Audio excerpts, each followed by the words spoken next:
Hey everybody, it's the First Off the Bench Podcast Network, and this is In the Paint, the segment where we talk about NCAA men's basketball. I'm Raider Jim Martinez, going solo today. The captain of the ship, the leader of the band, Brandon Ferst, had some things to take care of, said it was very important, asked me if I could step in for him. Between you and me, listeners, I will tell you, I think he's on a flight back to Philadelphia, trying to work his way into that Eagles locker room to shake some people and get their attention and tell them to get their respective acts together for Week 18, the closeout of the NFL season. Oh, Eagle Nation, it's not looking good these days, and I know my buddy Brandon is just a little bit concerned. If anybody can light the fire, it will be Brandon. Fingers crossed, my friend. I know you can take care of it. But let's move on to NCAA men's basketball. That's what this segment is about. We are recording on Thursday, January the 4th, the first of 52 Thursdays in the year 2024. Happy New Year, everybody. We hope that you all had a happy holiday season and that your New Year's are off to a happy and healthy start. Looking at the national rankings, the top 10, no changes at the top. The top 3 remain the same.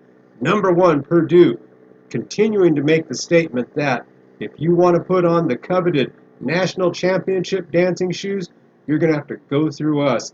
Followed by Kansas at number 2, Houston holding steady at number 3.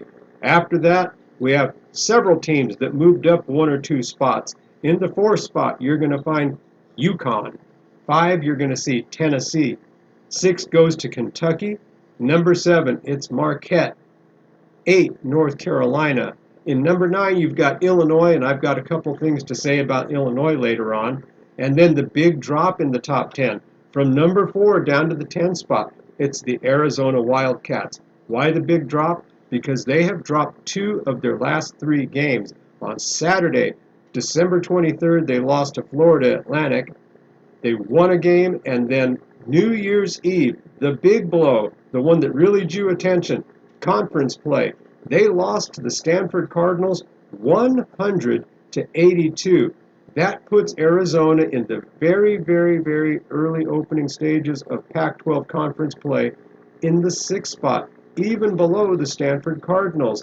Now, I don't think that we have anything to worry about if you're an Arizona Wildcat fan. I'm sure Tommy Lloyd is going to get them ready. They're going to have a strong performance during the conference play. Right now, tonight, they're going to be playing Colorado, who sits at 2-0 in the conference. Saturday, it will be Utah, who currently sits at 2-0 in the conference. Again, I don't think there's any reason for concern. You're going to see Arizona playing strong during Pac-12 play, and I'm sure we'll see them doing very well in the Pac-12 conference tournament and in March Madness. Closer to my heart, closer to home, for the first time in 2 decades, I believe, Gonzaga Bulldogs have dropped out of the top 20. They are number 24 in the AP, number 25 in the coaches poll, with the big loss to San Diego State just this past weekend. Gonzaga is going to be opening up West Coast Conference play tonight against Pepperdine. And then Saturday, they've got a tough conference game against the much improved USD, University of San Diego Toreros, who are already at 10-5. I believe that might be more wins than they had all of last season. Congratulations to that program. Let me tell you, folks, West Coast Conference, right now it's University of San Francisco sitting on top. Gonzaga, USD Toreros are moving up, and of course the always dangerous St. Mary's Gales, they're right there too. Gonzaga is not going to have an easy road through the conference or to March Madness, but if anybody can right that ship and keep them on track, it's going to be Coach Mark Few. Gonzaga is obviously very young. They are affected by the loss of Drew Timme and also just some of the new players that have come in, younger players, not a lot of playing time in this program, this setup, or true freshmen that are on the squad. Still, it's early on enough that they can right it, get themselves to March, and let's see what happens. Congratulations to the Gonzaga Bulldogs. Always goes out to them, win or lose. I'm a Bulldog faithful. Let's move on. Oh, One thing in the Big East I do have to make note and give kudos to Villanova, who currently sit 3-0 in conference play after a 1-point victory last night against Xavier. Saturday they're going to be playing St. John's. Villanova making it tough in the Big East, at least early on. Very, very early in conference play, no matter what conference you're looking at. Speaking of conference play, we got a burner tomorrow night. Friday's big game, the feature game you would call it, the number 9 Illinois Illini, the Fighting Illini, taking on those number 1 Purdue Boilermakers.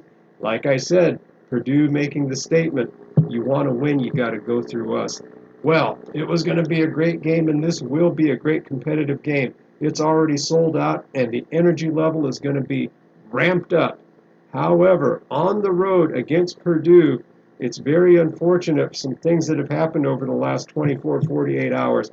Illinois has been notified their leading scorer, Terrence Shannon Jr., will not be on the floor for this one. As a matter of fact, it may be several weeks, if at all, that he returns to the team. He has been indefinitely suspended. This is due to allegations that Terrence was involved, or at least present, during a rape. This took place during an Illinois football game against Kansas back in September. It's been all over the press. He has been nothing but cooperative with any investigators, detectives, anybody that wants to talk to him. However, the NCAA has a very strict no-tolerance policy with respect to sexual misconduct. Therefore, Terrence Shannon Jr. will be out of the lineup until further notice. Now, how does that affect the Illini tomorrow night? Terrence Shannon is the number 1 scorer on the Illinois team, averaging 21.7 points per game. Big factor. And his body, his frame, he would have given a little problem probably to Zach Edey. However, with his absence, it's going to be hard shoes to fill. There's no other way to put it. So Illinois is going to have to work extra hard tomorrow on the road. On a more positive note, more positive spin, human nature, if you will. Game features 2 former Southern Illinois Saluki teammates, and those are Marcus Damask, playing now for Illinois, and Lance Jones, also former Saluki, now playing for Purdue. They were used to going at each other during practices. They've never played against one another, but tomorrow they're on opposite sides of the court. Damask averages 13 points per game for Illinois. Lance Jones is averaging 10 points per game for Purdue. It's going to be quite a good thing to see. I know there's going to be handshaking and some good-natured jabbering back and forth, and I'm sure there's going to be hugs before and after the game, and nothing but a lot of respect. Again, that's tomorrow night, Illinois, Purdue. Be sure to tune in, keep track of that one.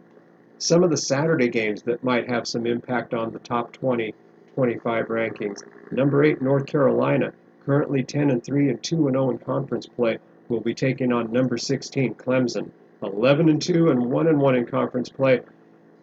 Clemson just dropped them to Miami, 95-82. Not a good look going into the weekend game. And let me tell you, the way that I'm seeing teams being moved around in the rankings, Clemson will drop down to 20, maybe beyond, if they drop that game to North Carolina. Then we have number 22, Ole Miss, undefeated, 13-0, taking on number 5, Tennessee, at 10-3. Watch out, Ole Miss has a statement to make. They don't want it to look like they just have danced their way into the top 22. They want to show that they are the team to be reckoned with. That's going to be a fantastic game to watch. Going to be a very fast-paced game. Watch for Ole Miss. They might just pull the upset on the number 5 Tennessee Volunteers. Then we have Texas Tech at 11-2, unranked, taking on number 20, the Texas Longhorns. Let me tell you, that's going to be for bragging rights and also for rankings. Texas drops this one, they will probably be out of the top 25. That could move Texas Tech up a little bit, a notch or two. Another good game to watch. And then in Pac-12, as I already mentioned, you've got Utah on the court in Arizona against number 10 Arizona. Arizona has to stay on track in the Pac-12 conference play if they want to have a good seeding when it comes down to the Pac-12 conference and also when it comes to March Madness and their drawn names. Now, another game that's going to happen this weekend doesn't involve a ranked team, and that's kind of too bad. It involves the San Diego State Aztecs taking on the University of Nevada, Las Vegas Runnin' Rebels.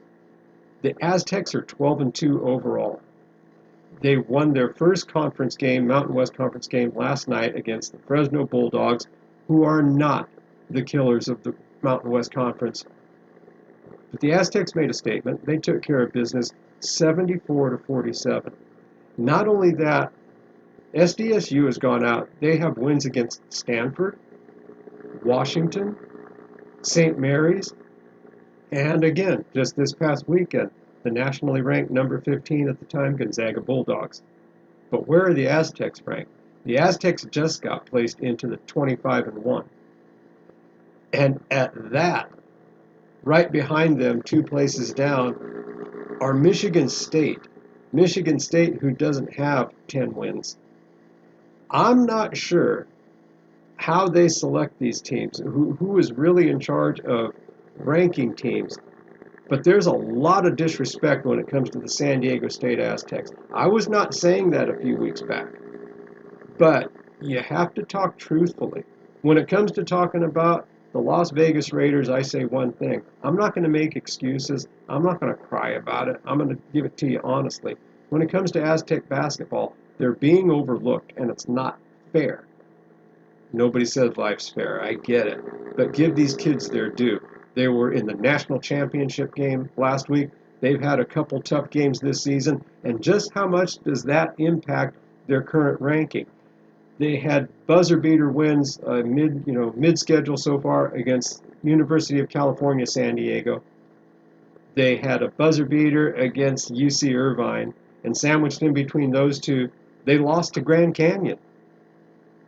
Those were the games. When they happened, I would come on the podcast and say, you can't have those games because whether it's right or not right, the people that are making the votes, selection committees, are going to focus on those. They may not focus on Gonzaga because they're going to say, that's not the Drew Timme Gonzaga team. That's not the Gonzaga team from 2 years ago. And it's really a shame. Ken Parrish has a fantastic article on CBSSports.com. And I encourage all of you to go read that. He breaks it down very, very, very well. He asks, when you look at who has played who and how they're ranking teams, without naming names, it was basically, how does a Michigan State get put in there just under the San Diego State Aztecs? I think San Diego State would take care of business against Izzo and the boys right now. So, as long as the Aztecs take care of their business in Mountain West, we should see them start not just entering the top 25, but getting their due, getting the respect. However, it's obvious, San Diego State, there's something about those 3 games, and there's also something about the Mountain West Conference. It's no different than when the Bulldogs of Gonzaga first came onto the national scene. But they're in the West Coast Conference. What does it matter? Strength of schedule. Strength of schedule against, these bigger teams, bigger powerhouse teams, if you will. The elite teams. You're on the right track. Stanford, Washington, St. Mary's, Gonzaga. I know people are going to say Stanford's not elite. They were at one time, and they'll be back. So, again, my heart's out to the San Diego State Aztecs, the Aztec faithful, the student section, the show. I hope you guys get your due before too long. Just don't slip up along the way, because that's what people are waiting for. So keep focused, keep it straight, and good luck to the San Diego State Aztecs. That's about it. It's a condensed show when it's just me by myself. There you have it. Again, I'm Raider Jim Martinez. Reach out to me on X. Reach out to me on Instagram at RaiderJim1090. Drop me an email. Tell me how poorly I did today if you want. I got thick skin. That would be at raider.jim1090@gmail. Raider.jim1090@gmail. Folks, again, Happy New Year. Happy holidays to everybody. Bet smart, bet safe. Good luck to all your teams. Brandon Ferst, good luck talking to those Eagles. Love you, bro. See you again next week. I'm out. Peace.